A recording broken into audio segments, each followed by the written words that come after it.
ہاں جی واپسی کا دے رہا ہے مشورہ پاس آدم واشک کہتا ہے کہ نہ جا آستانہ چھوڑ کر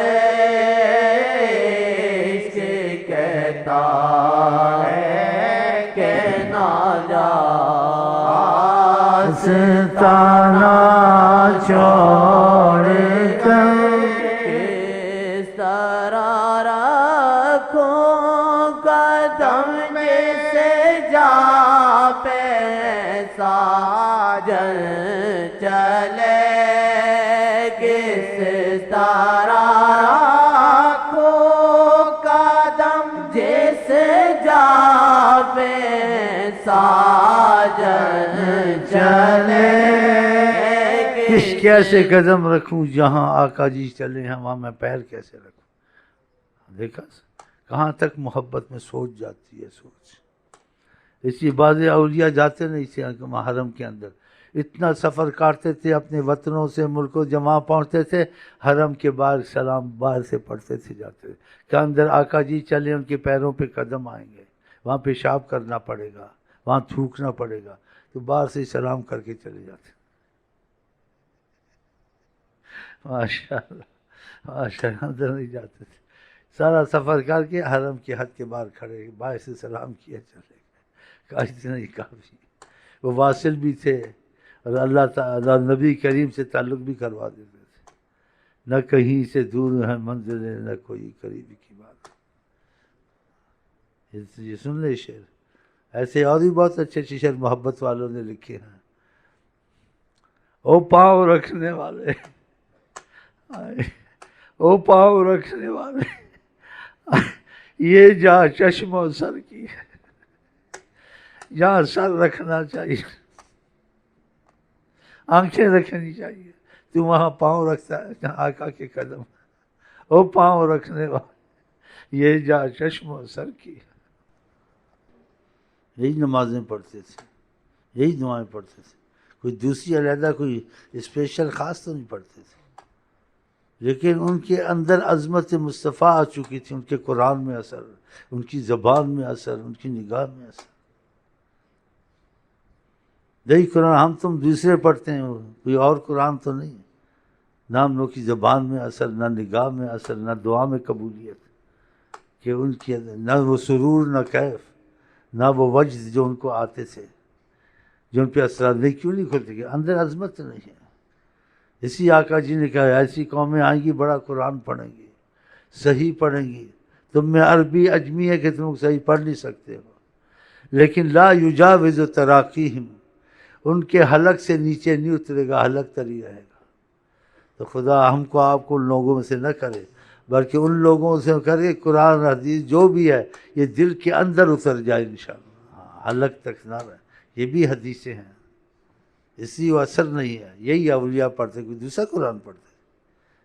اسی قرآن کی کل اللہ پڑھ کے اس بزرگ نے پھونکا تو وہ ڈیلا سونا بن گیا. سبحان اللہ. اسی قرآن حدیث کے اس کو اللہ تعالیٰ کی عظمت رضا تو بزرگ نے کہا میرے 1 سال میری خدمت کر تو اور میں تجھے کیمیا سکھاؤں گا، لیکن تو 1 سال عبادت کر، بس اس نیت سے خدا رسول راضی ہو جائے اور کچھ نہیں مانگنا خدا سے، اور میری فی سبیل اللہ خدمت کر، میں تیری دعا کروں گا. اگر 1 سال تو نے وظیفے پڑھے اس نیت سے، جو نیت بزرگ نے کہا میں تجھے بتائی ہے، تو تجھے کیمیا کی نیت سے میں کیمیا تجھے سکھاؤں تو میں پھر سکھا دوں گا، وعدہ کرتا. سال اس نے خدمت کی اور سال وظیفے پڑھے. سال کے بعد جب اس نے دیکھا بات نہیں کرتے، موقع سے اس سے بات کی کہ میں نے اب گھر جانا، مجھے سال ہو گیا ہے، تو میں نے آپ کا وعدہ پورا کیا ہے، آپ نے جو وعدہ کیا وہ بھی پورا کرو. اس نے کہا بات ساری پوری کرو.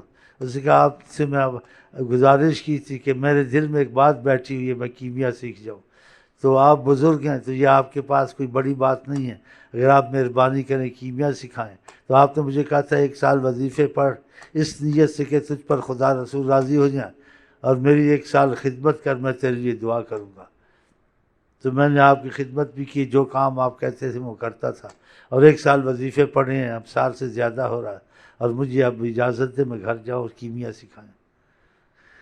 کہا اسی نیت سے پڑھا تھا خدا رسول راضی ہو، کچھ اور تو نہیں مانگا؟ کہا کچھ نہیں مانگا خدا سے، بس یہ کہ خدا راضی ہو جائے، نبی کریم راضی ہو جائے۔ کہا اچھا ہم کو وضو کرا دو، یہ لوٹا لو، جاؤ پانی نکالو۔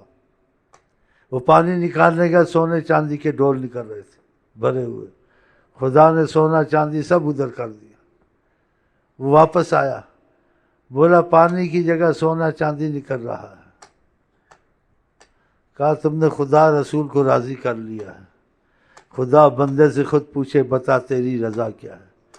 اب تم کیمیا کیا سیکھے کرو گے؟ تم خود کیمیا ہو گئے ہو، جو تمہارے منہ سے نکلے گا وہ ہوگا، اور لوگ تمہارے جوتے اٹھائیں گے، تمہارے پیچھے پھریں گے۔ جاؤ لوگوں کو وظیفے دیا کرو، اللہ اللہ کرو۔ کہتے وہ چلا گیا وہاں سے۔ کسی کو کوئی دعا دیتا تھا دعا لگ جاتی تھی، بد دعا کرتا تھا بد دعا لگ جاتی تھی۔ کسی کا کوئی کام ہوتا تھا کہتا یہ پڑھ لو، 2 لفظ ہی بتا دیتے وہ کام اس کا ہو جاتا تھا۔ جن کے کام ہو جاتے تھے وہ اٹھا اٹھا کے نذرانے اور چیزیں لا کے دیتے، گھر اس کا بھر جاتا تھا، پھر تقسیم کر دیتے۔ بڑے لوگ حکومت کے آتے تھے، ان کے مسائل حل ہوتے تھے، سونے چاندی کی پلیٹیں لے کے آتے تھے۔ جہاں جاتا تھا آگے پیچھے دنیا غلام تھی، دل سے جو ان کا ہو گیا دنیا تیری ہو گئی، لاکھ چور ہے چمار ہے حقیر ہے۔ دیکھا ایسے واقعات ہوئے ہیں اور ہوتے رہتے ہیں۔ ہاں جی چلیں،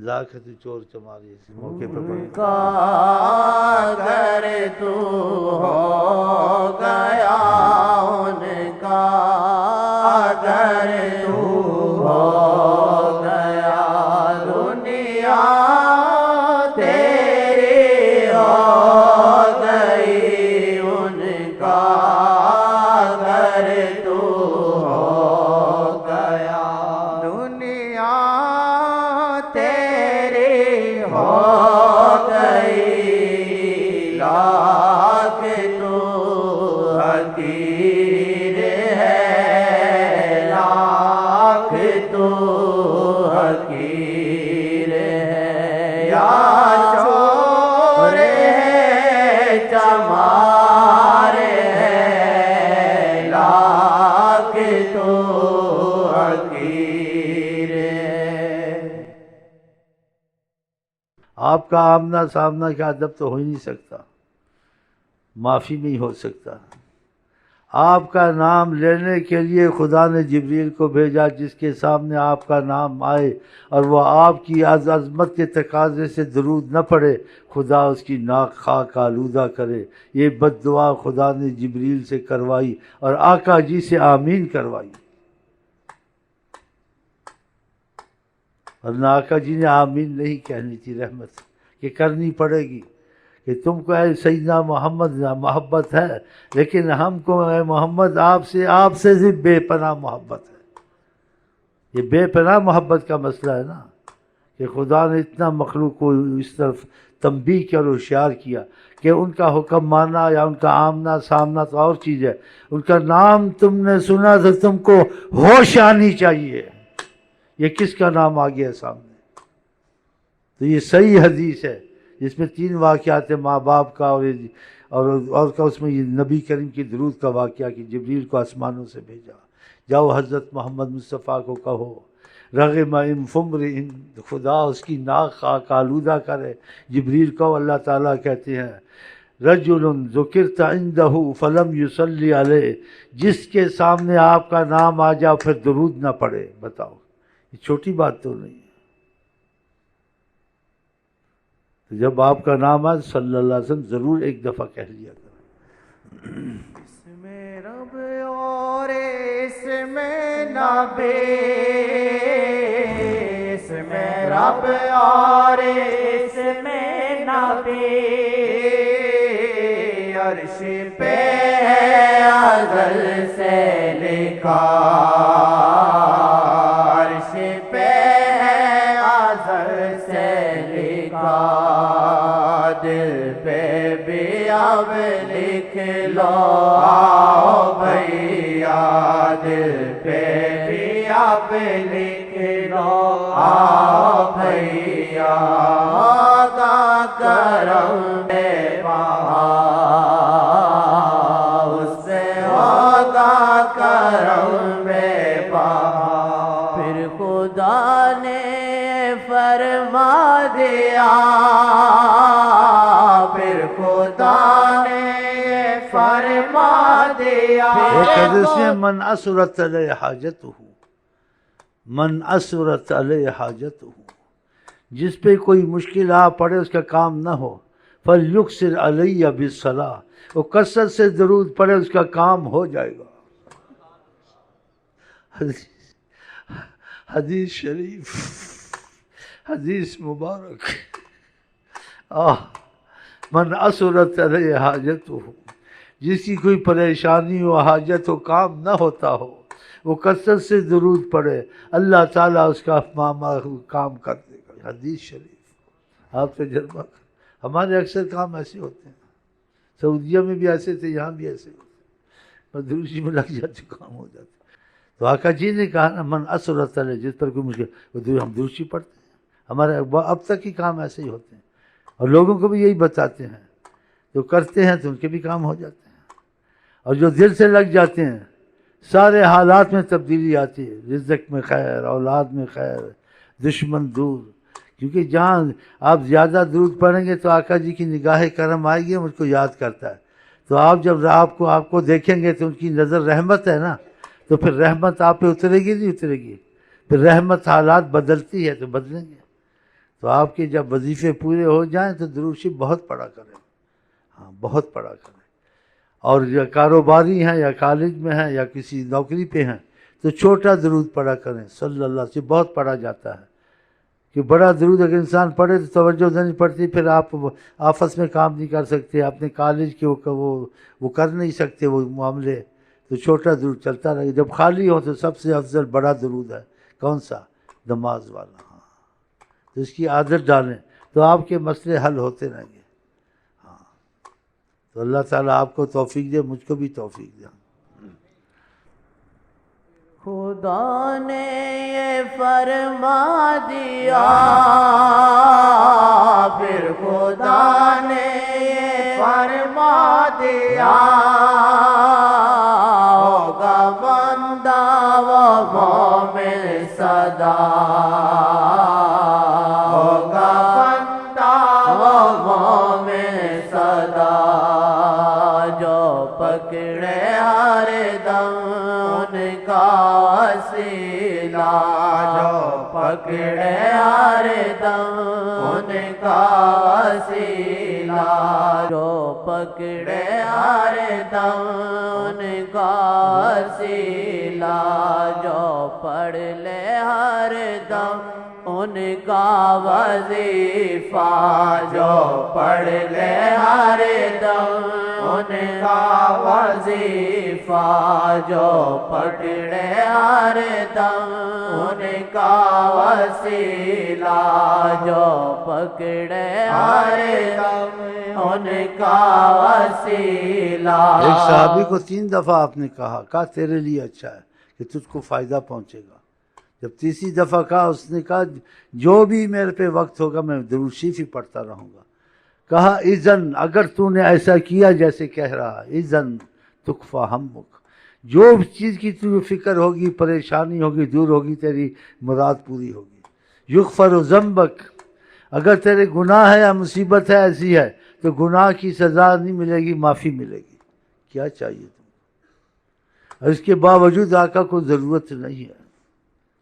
بعض اہل طریقت پہ کرم تھا تو کہتے ہیں ان پہ کرم ہوا، آقا کا اتنا درود پڑھتے مجھ کو ضرورت اس کی نہیں ہے۔ آگے پیار کا جملہ فرمایا، بس میرا دل خوش ہوتا ہے مجھ کو یاد کرتے ہو۔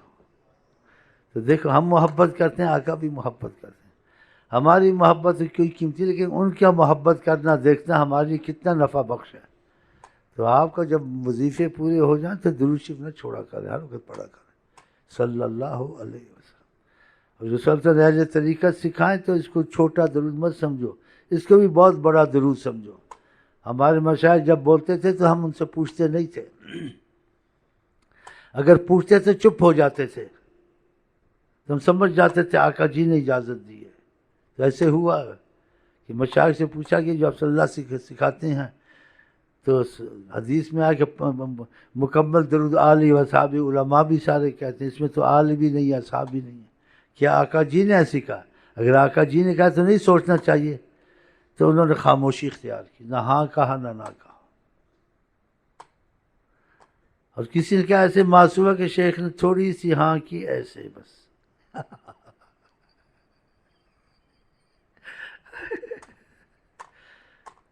تو اہل طریقت سے اگر جس سے فائدہ ہو، سب کے ساتھ نہیں، وہ لفظ کہہ دے تو پھر اس کو سوچے نہیں اور باتیں نہ سنے درست۔ اگر آپ کو سمجھ آ گئی ہے ٹھیک ہے، نہیں آئی تو تب بھی ٹھیک ہے، جو مرضی پڑھو۔ یہ بھی پورا ہی درود ہے اگر آپ کی زبان سے آیا ہے، اگر آپ کی زبان آیا ہے نہیں آیا ہے واللہ عالم بالصواب، تو صلی اللہ علیہ وسلم ہمارے نزدیک بہت بڑا درود ہے، بہت ہی بڑا درود ہے۔ آپ آل اصحاب کہیں نہ کہیں، وہ آل اصحاب تو ان کی تو فعل خود ہی شامل ہے۔ چلیں صلی اللہ علیہ وسلم۔ دیکھا آدم نے جب اس میں پاک، دیکھا آدم نے جب اس میں پاک، لیا معافی کا ذریعہ بنا، لیا معافی کا ذریعہ بنا، جب مغفر سزا ہے، آؤ جب یہ مغفر سزا ہے، ہوگا کرم بے باک، اس پہ ہوگا کرم بے باک۔ اچھا میں آئی لو یو کے ساتھ آپ کو کہتے ہیں السلام علیکم ورحمۃ اللہ وبرکاتہ، آپ کیا کہتے ہیں؟